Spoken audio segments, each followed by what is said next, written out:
The word alone might send shivers down your spine. Maybe you're thinking of hooded figures in the woods chanting and praising some devilish character.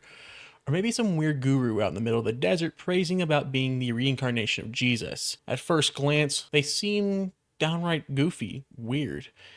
Tinfoil hats, glowing pyramids, flower crowns, people living off of sunlight. It all sounds like a bad sci-fi movie. But here's the twist. No matter how bizarre these cults may look like, there's always something darker on the other side. Behind the glitter, the alien talk, and the fake smiles, there's almost always control, manipulation, and real harm. So today we're going to be diving into the strangest, silliest sounding cults in history. Ones you might laugh at, until you hear what they actually did.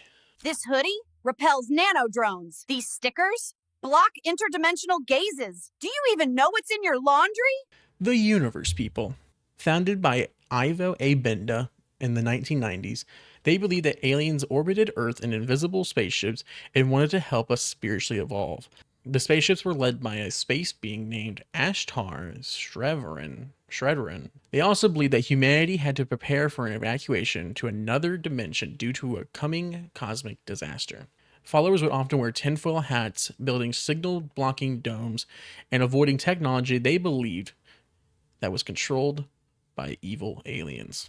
It is once said that founder Ivo Benta once claimed he had a 3-hour telepathic conversation with an alien named Ashtar Sharon, who warned him about the shadow government using microwave ovens and TVs to control people's minds. To protect themselves, followers began wearing tinfoil hats, avoiding electronics, and some tried to signal spaceships with blinking flashlights.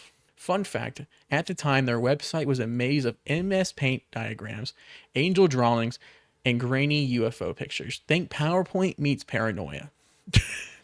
The reason why they were so dangerous, though, is that they advocated extreme disconnection from society and paranoia. Some followers considered suicide and abandoning their families to prepare for the upliftment. Though not violent, it's deeply manipulative and isolating.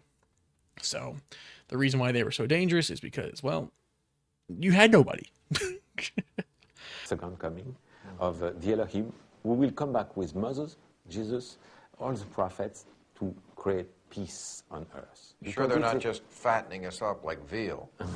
No. Raelism. In 1974, based out of France, the founder Claude Vorilhon, I hope I'm saying that right, aka Rael, a former race car driver, began his spiritual teachings. They believed that all life on Earth was created by aliens called Elohim.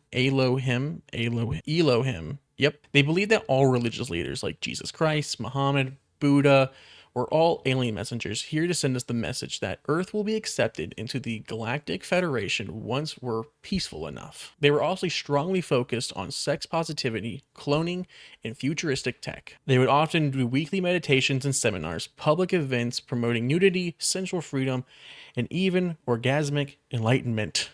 Check this out. In 2002, Rael announced to the world that his biotech company, Clonaid, had successfully cloned a human being named Eve. Journalists and scientists demanded proof, which, of course, he never provided. It was most likely a PR stunt, but it blew up globally. Even led to the government scrambling over the discussion of cloning ethics. You're probably wondering what's so dangerous about this cult. While not overly violent, the group was accused of coarsely sexual practices, especially around their angels, which were female devotees. Critics allege cult-like manipulation, especially towards younger women and new recruits, especially children. So it looks like this. And then the exhale is through the mouth. Yes, a breatharian, as in breath. Breatharianism originated from ancient roots in the East, but popularized in the West in the 20th century. Prominent advocates at the time were Wiley Brooks and Jasmuheen.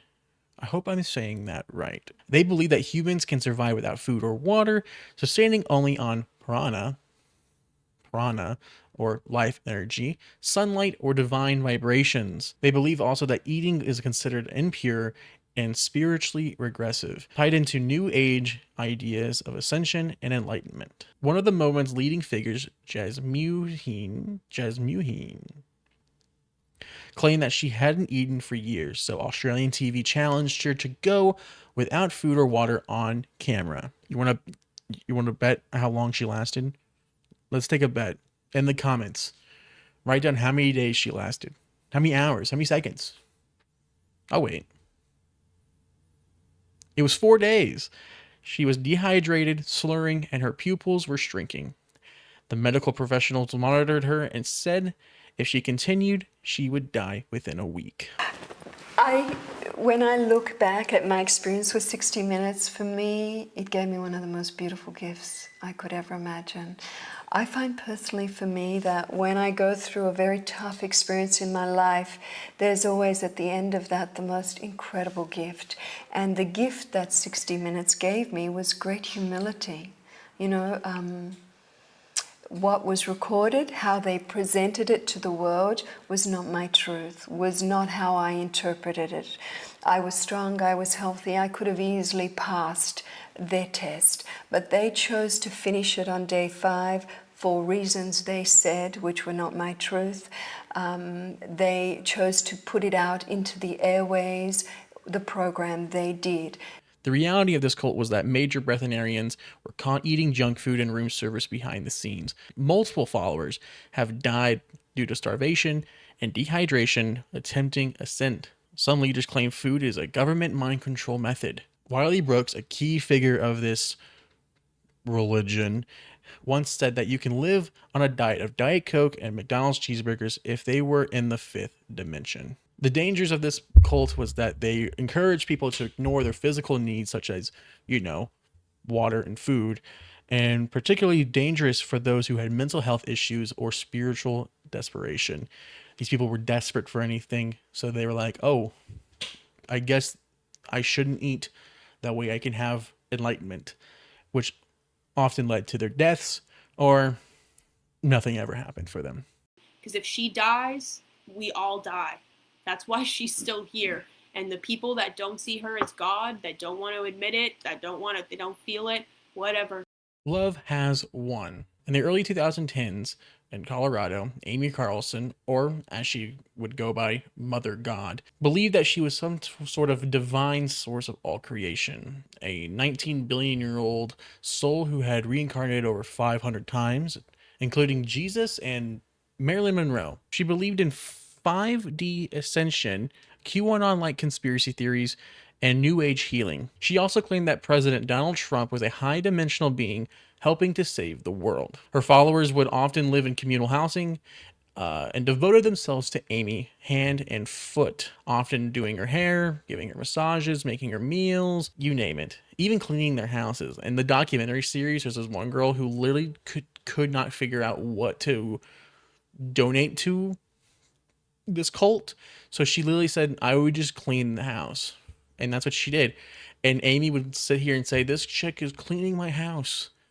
And that's all the recognition she would get. It was a strict hierarchy, extreme sleep deprivation, and food restrictions. Amy often appeared on live streams visibly intoxicated, slurring cosmic prophecies. They would also live stream for hours of spiritual downloads filled with incoherent rambling, burps, and spontaneous crying. Yes, here we go. In 2021, police discovered the mummified corpse of Amy Carlson, or Mother God, in her Colorado home. She was wrapped in a sleeping bag, decorated in glitter, Christmas lights, and her followers had been living with her decaying corpse, believing that she was asleep in another dimension. Even wilder, they were live streaming the entire time. I mean, they're dedicated to their leader. I wrote in ChatGPT, give me a punchline for this section. And the ChatGPT wrote, she literally died for the cause and still made it to the Zoom call. That the Canadian government had taken everything from them, the land that they were. Their children were taken away from them to be put in schools just like Aboriginal kids. So they said, you've taken everything, so this is who we are.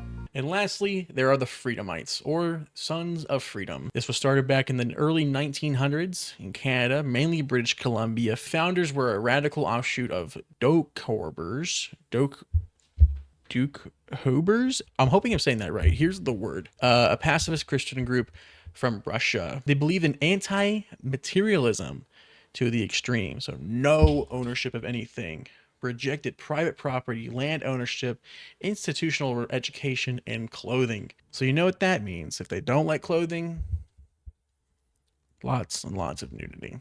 Believed in total freedom of worldly systems, government, and, you guessed it, social norms. They often protested a lot, often burning down their own homes, schools, and public buildings. Also held nude marches, believing clothing was a sinful attachment to materialism. They also refused to send their children to schools, even so that in 1953, the Canadian government was fed up with their anti-schooling protests. They raided the Freedomites community and took 200 plus children from their parents. The kids were placed in foster homes and boarding schools to be modernized, causing generational trauma. In retaliation, the Freedomites started burning down schools, sometimes naked, in protest. So besides the burning and stuff, they also had 100 plus bombings and arson attacks in the mid 1900s. Massive standoffs with Canadian law enforcement. These guys were crazy. I think this one was a pretty hectic one. Well, guys, I hope you enjoyed this video. I'm hoping to come back with more long form content. I've been posting a lot of TikToks and YouTube shorts during my little break. Also, I directed a new movie, The Vermin Within, on the Chapel Media channel. Link in the description. Go check it out, please. Just it's good. I hope you like it. Also check out the Patreon. We're gonna be posting videos early on there first, and then later on the channels. We're also doing some exclusive stuff over there. It's gonna be really cool. But I hope you guys enjoyed this day's video. Like, subscribe. I'll see you in the next one. Peace.